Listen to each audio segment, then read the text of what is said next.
other shows we have for you to enjoy at myclassicradio.net. The Avengers was most certainly not a household name in South Africa prior to the radio series. With no national television service until 1976, the mechanism simply was not present in the country to show television programs to mass audiences. While many other countries reveled in the filmed adventures of John Steed and company, South Africa was not equipped to join in the fun. The series took Britain by storm and made a major impression in the American markets, being that greatest of rarities, a British series given a network transmission slot. However, as a filmed series, rather than a videotaped one, The Avengers was able to gain a modicum of exposure in South Africa through film rentals. Come and listen at myclassicradio.net.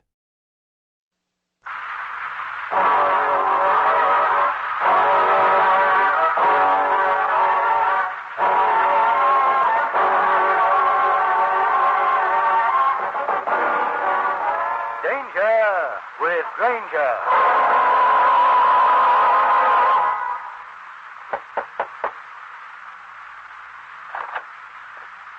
Hiya, Nat. How do you do, Mitch? We want to talk to you, Nat. Of course. Come in. Hey, you got a nice spot here, Nat. Oh, glad you like it. I see you're still doing a little engraving, too. Oh, that. I was working on the design for a coupon. I want to be included in a soup wrapper. Mitch, what have I done? Why, you slapped me. Matt, where are they? They? What is this they you speak of? Come on, Matt. We haven't got all day. Where are the plates? For the coupons? I've not started them yet. Here, you see, this is just a design I've made up. Okay, Matt. You can cut the fairy tale. How much? How much for what? We got a tip, Matt. You're back in business again. We'll pay money, good money for that set of plates. How much? I think you better leave. Of course, if money doesn't make you talk, Matt, there are other ways. Like this. This is Steve Grainger, private detective, with a story about a character who had ideas about going for killing. The killing got there first. In just a moment, I'll take you back to one of my most interesting cases.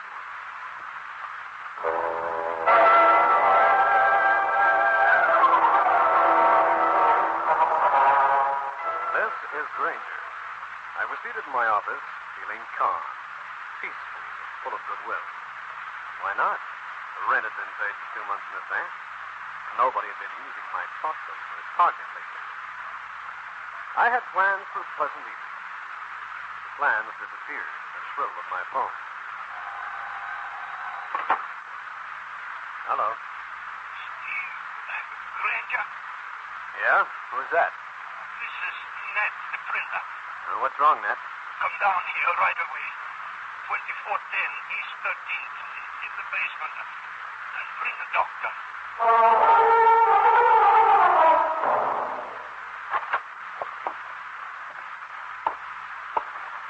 Matt! Holy... What happened? They came and took him. My place. You've got to get him back home. Take it easy, Nat. The doc should be here any minute. But you've got to find those plates. What plates? I always wanted to make a pair of perfect ones. I finished them this afternoon. I made one print. Grainger, I did it. Uh-oh. Counterfeit plates again, huh? You've got to get them back, Grainger. I did it only for a hobby. That kind of hobby got you 10 years in the pen. Who cut you up like this, Nat? Who taught you? It was Mitch. Mitch? What's his last name? I don't know. He's been coming around for some time. Found out that what I was doing. Was he alone? Another man. Older. Looked like big money. What was his name? I don't know. He just stood there and watched. He was enjoying himself. Wonder what happened to that doctor. Grainger. Got anything in your medicine chest? Maybe I can ease your pain a little. Nothing, Grainger. Just get back to my place.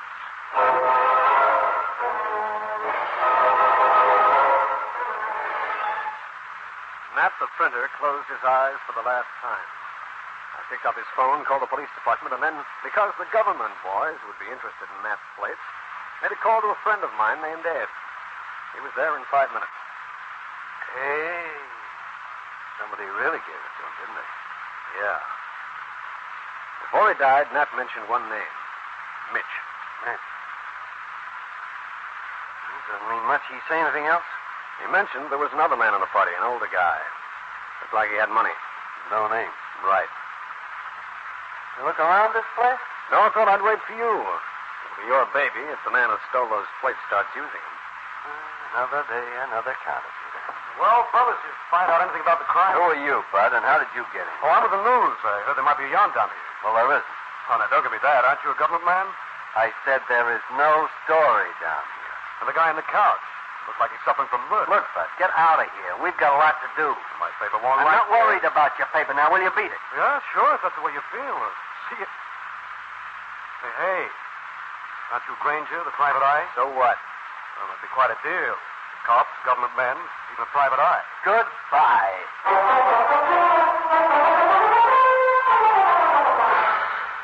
I always welcome a chance to work with the government boys, so when Ed suggested I'd check with him later in the day, I agreed. Also, I wanted a chance to get next to this Mitch, the man who tortured Nat the printer. I'd like to own that, even if he was a counterfeit artist.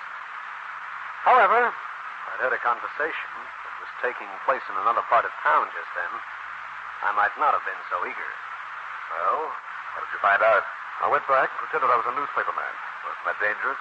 You have no credentials. Well, who cares about credentials? I found out something.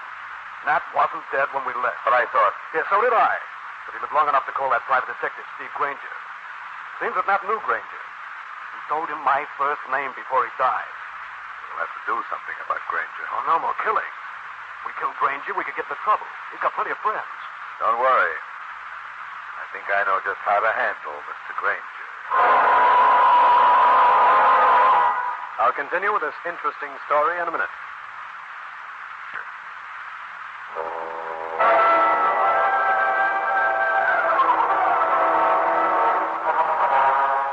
I was sitting in my office checking with people in Manhattan who might know somebody named Mitch.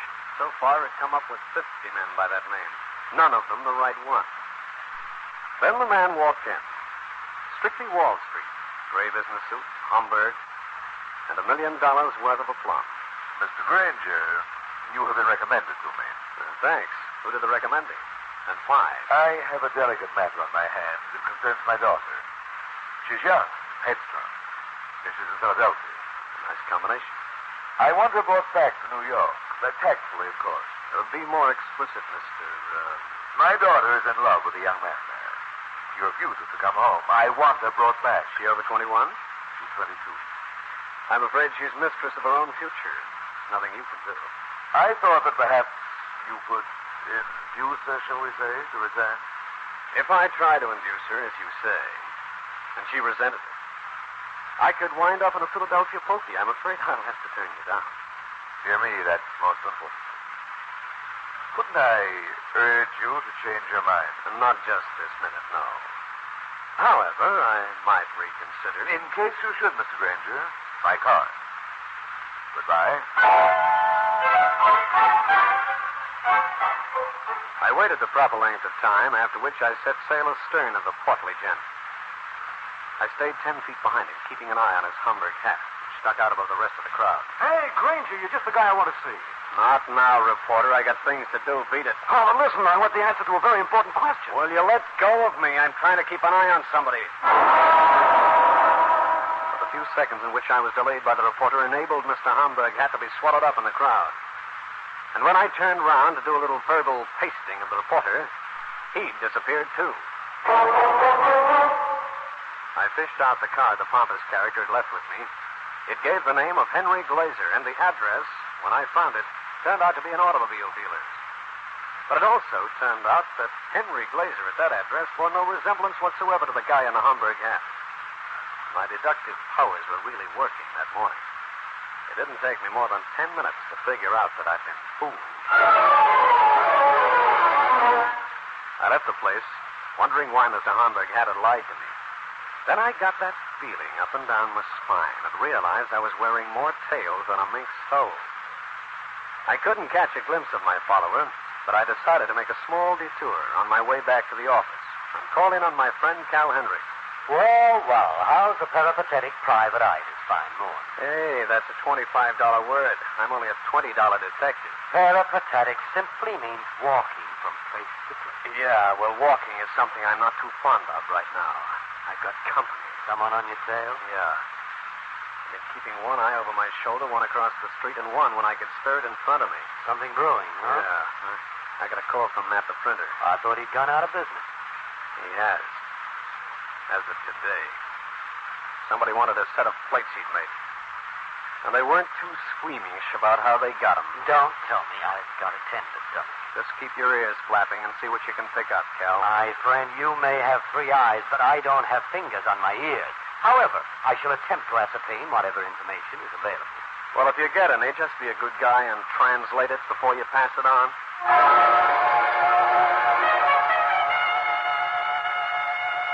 I was feeling kind of dizzy from Mr. Hendrick's verbal gymnastics, so I nearly walked straight into the lobby of my office building without looking.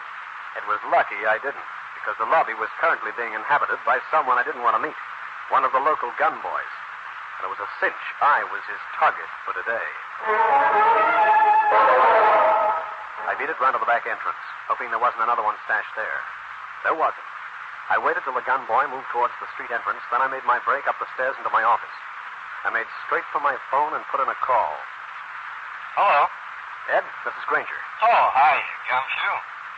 Say, how do you feel? Hotter than a bride's burned broccoli.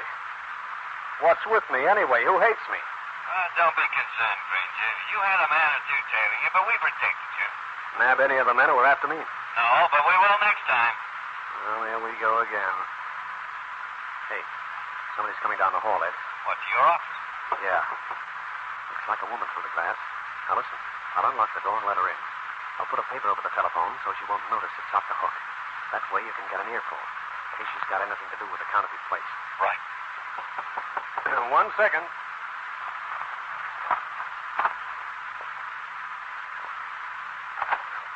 Let me in quick.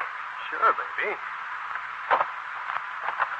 Why did you lock that door? For my own protection. What's on your mind? There was something stolen today from a man named Matt. Do I make myself clear? You're doing the talking. Would you like to get back what was stolen?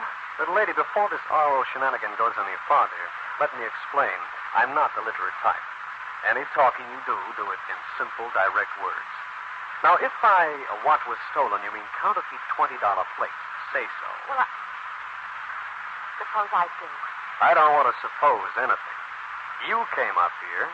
You do the talking. Well, would you like to get back the counterfeit plates? Have you got them? No, but I can arrange for them to be handed to you tonight. Just what part do you play? I'm just a messenger. Okay, beautiful. I'll take those plates tonight. If you hand them to me in person. Be down at Pier 7. You know where that is? Off Cortlandt Street. Yeah. And it's plenty dark down there. You won't be heard. Be there at 8 o'clock. That's a large pier. Any special place? Directly in front of the entrance. That shouldn't be hard to find. Thanks. I'll see you then. And by the way, the people who sent me told me to tell you this. Don't tell anyone where you're going. I wouldn't dream of it. I'll see you at 8. By the way, who are you? Nobody. So tonight, Mr. Grainger. A friendly type. You still there, Ed? Yeah, I got the lot. And don't worry. We'll get those birds tonight.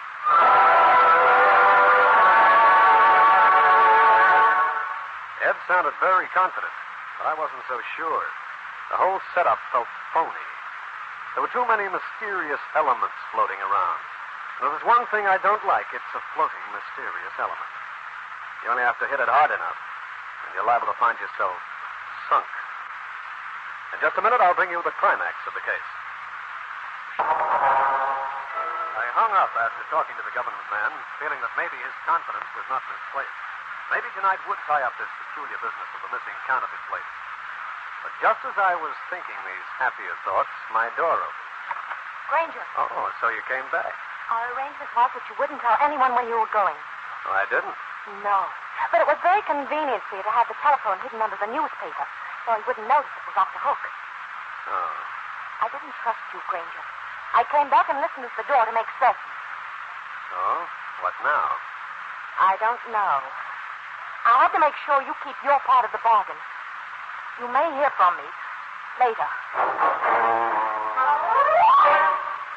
I didn't know what the girl meant by bargain, so I got on the phone and told Ed, the government man, what had taken place. He was as despondent as I, but nothing could be done for the moment. I killed several hours watching the minute hand on my office clock make the rounds. At 8 o'clock, things started to pop. Hello? Grainger, Yeah? will you give me your word that you won't have yourself covered if I make another date with you? Where and when? Oh, no. Your word first. Okay, you've got it. Same place I mentioned earlier. 1 hour from now. Walk down the street from the north towards the pier. I'll be waiting. When the girl hung up, I got out my gun, looked it over carefully. Then, because I'm the cautious type, I oiled a small part here and there. Finally, I replaced all the cartridges, and as an extra precaution, dropped a few spares in my jacket pocket.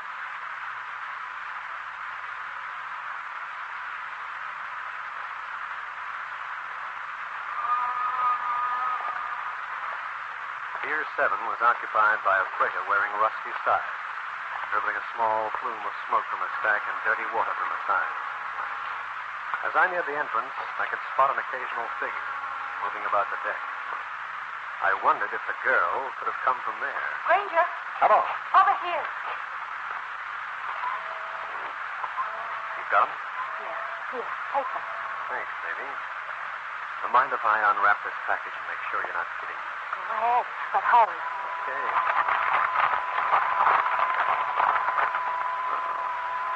Yes, you are on the level. Mind explaining why you turned these over to me? You know why. Goodbye, Grainger. Hey, wait a minute. Come back, quick, here. Hurry. Grainger, they shot at me. Yeah, and they shot at me, too. Those in that doorway, 2 of them. I've got to get out of here. Oh, no, you don't. We're leaving together. There's a police car heading this way. That should worry him enough to give us our chance.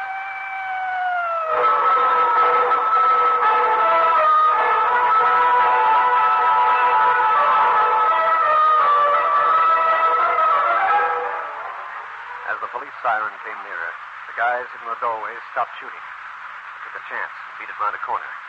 We're lucky enough to pick up a passing cab, and 10 minutes later, we were in a secluded booth in the back of a midtown restaurant. Now, baby, what's all this about? Your pals tried to shoot you down. Why? I don't know. Honestly, I don't. I did everything the men told me. Who are these men? How come they told you to come to me? They said that you were holding my uncle, that you wanted the counterfeit $20 plate, that if I gave him to you, you'd let him go. And who is this uncle? Uncle Matt. Uncle Matt. You mean Matt the printer? Of course. Baby, don't you read the newspapers? Why? Matt died this morning in his basement apartment on 13th Street. He'd been tortured, then knifed. He said that... When you say they, is one of them an older man who wears a gray business suit and a Homburg hat? His name isn't Glazer. How did you know? And the other one, is he called Mitch? Yes. The police want Mitch, little lady. He's the one who killed your Uncle Nat.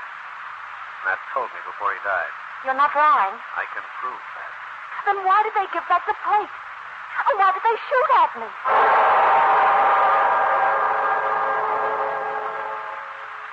Why the 2 men, that must have been the well-dressed older man and Mitch, had tried to kill both of us, was just as much of a mystery to me.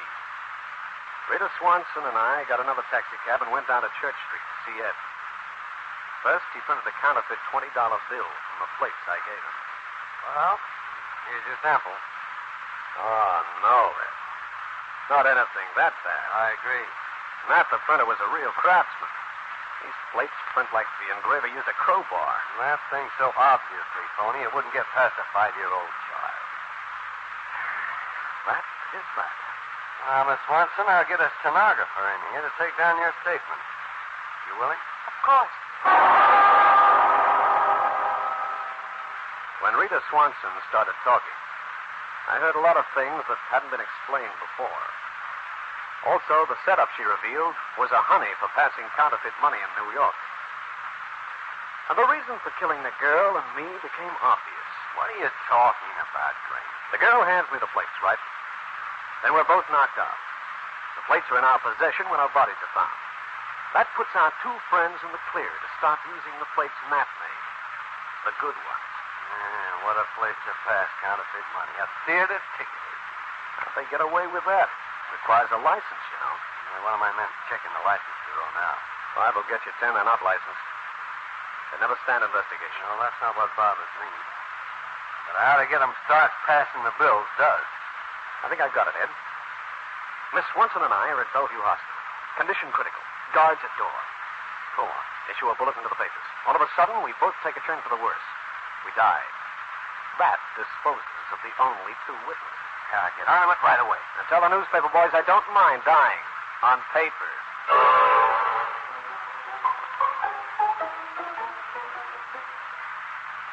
Ed set the stage as carefully as for a Broadway play. A spotter watched the 2 men operate their theater ticket agency. One that catered mainly to out-of-towners. 2 days later, the trap was baited. It was late afternoon, after the banks had closed. A government man posing as a tourist approached the ticket agency. A big window opened on the main hallway of the building the agency occupied. How do you do, sir? What can we do for you? Well, I was wondering, what about some seats for my fair lady? My fair lady. Tickets next summer. Oh, but my wife and I will be here only this week. I'd pay almost anything. Almost anything? Yes, even selfish prices. I'm sorry, we are a licensed and recognized ticket agency. However, under the circumstances, I could ask around. Perhaps I could obtain a pair at slightly over normal price. Slightly? About $35. That is, $35 each. Oh, my. Oh. Yeah. Well, my wife said not to come back to the hotel without them, so I guess I'd better get them. Very well, sir. That will be $70. In advance. Oh, in advance. Yes, sure. The tickets will be waiting here for you in 1 hour. Oh, thank you. Can you change 100? 100? Certainly, sir. Here you are, sir. Your receipt. Presented when you pick up the ticket. And your change. 70, 90, 100. Oh, thank you. Let's go, Grainger. Just a minute, fella. Well, wife, what's wrong? The United States government. Here, let me see the $20 bill. Stand still, Merling. What are you doing? Shut up, fatty. Grainger. Yeah. Alive and aching to be kicking. You saw this bill pass, Grainger. I did. Merling, you'll have to come with me. You're under arrest. Passing counterfeit money. Say, Merling, I was just going to... Grainger. Well, our reporter friend, alias the mysterious Mitch, I presume. Come here, pal. I want you. I don't think so. I do. Nice work, Grainger. You coming along with me and these 2 birds? But obviously.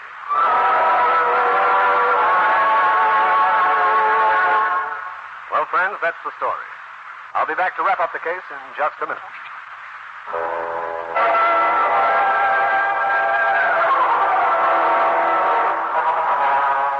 Merling, the big one, and Mitch, the wounded one, were taken places by Ed, the government man, and locked up. I went along. When things had been settled, got out of there.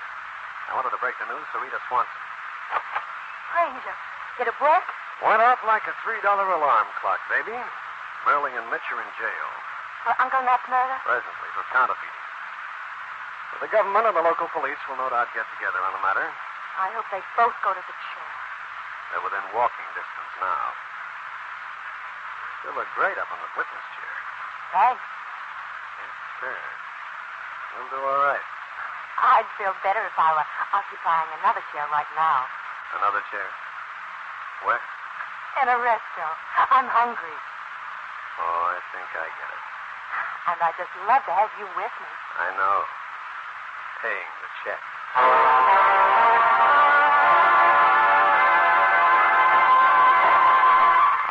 Steve Grainger again. You've just heard one of the most interesting cases in my files. And I'll have another one for you. So be around next time.